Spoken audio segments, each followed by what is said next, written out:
बिस्मिल्लाहिर्रहमानिर्रहीम। अस्सलाम वालेकुम नाज़रीन। पाकिस्तान T20 की स्पेशलिस्ट हुआ करती थी जब सरफराज कप्तानी कर रहे थे। जब सरफराज ने 2017 में चैंपियन ट्रॉफी जीती, उसके बाद जनाब 2022 का वर्ल्ड कप आया, उसके बाद जनाब जब पाकिस्तान फाइनल में पहुंचा, फाइनल हारा पाकिस्तान, उसके बाद पाकिस्तान की क्रिकेट जो है T20 वो चेंज हो गई। उससे पहले पाकिस्तान बेहतरीन माना जाता था कि T20 की स्पेशलिस्ट टीम जो है वो पाकिस्तान है, पाकिस्तान को कोई नहीं हरा सकता था। इस दौरान पाकिस्तान ने इंडिया को, इंग्लैंड को, न्यूजीलैंड को, ऑस्ट्रेलिया को, तमाम टीमों को हरा चुका था पाकिस्तान।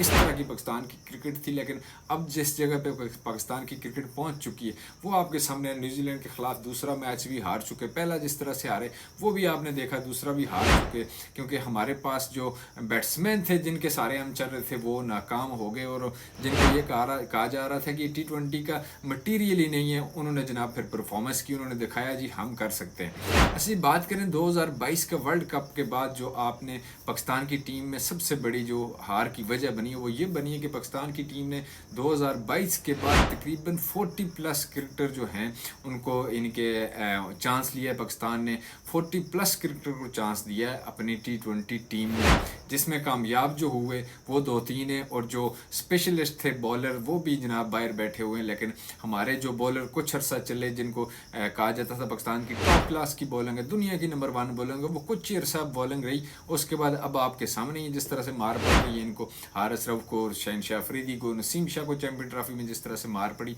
तो पाकिस्तान की सबसे बड़ी वजह जो बनती है वो ये बनी है T20 में पीछे आने की, कि पाकिस्तान ने जो क्रिकेटर हर मैच के बाद एक दूसरा बंदा चेंज हो जाता है। एक अगर परफॉर्मेंस नहीं करता तो अगले मैच में वो नहीं होता, दूसरा होता है, उसमें वो नहीं परफॉर्मेंस करता तो अगले मैच में तीसरा होता है।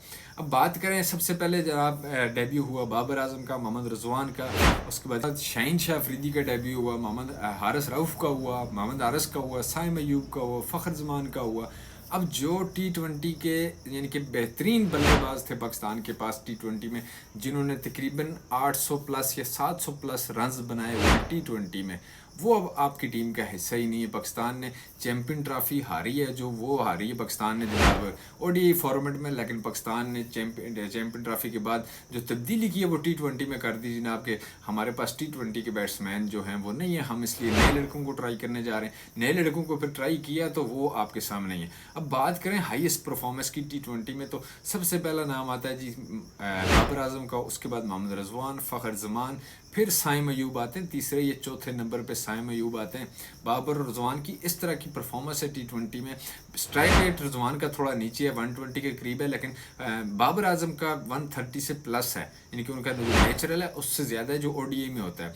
तो जनाब आप अगर ऐसे प्लेयर को बिठा देंगे, हालांकि उनकी परफॉर्मेंस थोड़ी सी आगे पीछे हुई है, लेकिन आपने रिस्क नहीं लिया, आपने एक नई टीम भेज दी और उस नई टीम ने आपको किस तरह से शर्मिंदा करके रख दिया, ये आप सबके सामने ही है कि पाकिस्तान किस तरह से जलील हुआ है। चैंपियन ट्रॉफी में भी, ODI में भी हुआ, उसके बाद T20 में तो पाकिस्तान को कोई हरा ही नहीं सकता था, ये वो टीम थी। अब T20 में भी हमारा हाल ऐसा हो चुका है कि हमें बॉल नहीं नज़र आती जनाब। हमारे जो बैट्समैन है वो जाते ही छक्के मारने शुरू कर देते हैं, लगती उनसे है नहीं, बल्ला ऐसे घुमाते हैं जैसे 6 के 6 छक्के मारेंगे। अब अगर इस तरह क्रिकेट खेलनी है तो आप इनको वापस बुला लें, आप भेजें रिजवान और बाबर को, देखें कि आपको अगर मैच हार भी गए तो किसी तरीके से हारेंगे, इस तरीके से नहीं हारेंगे जिस तरह से आप इनको भेज रहे हैं, ये जिस तरह से ये कर रहे हैं, इस तरह से मैच नहीं हारेंगे कम से कम।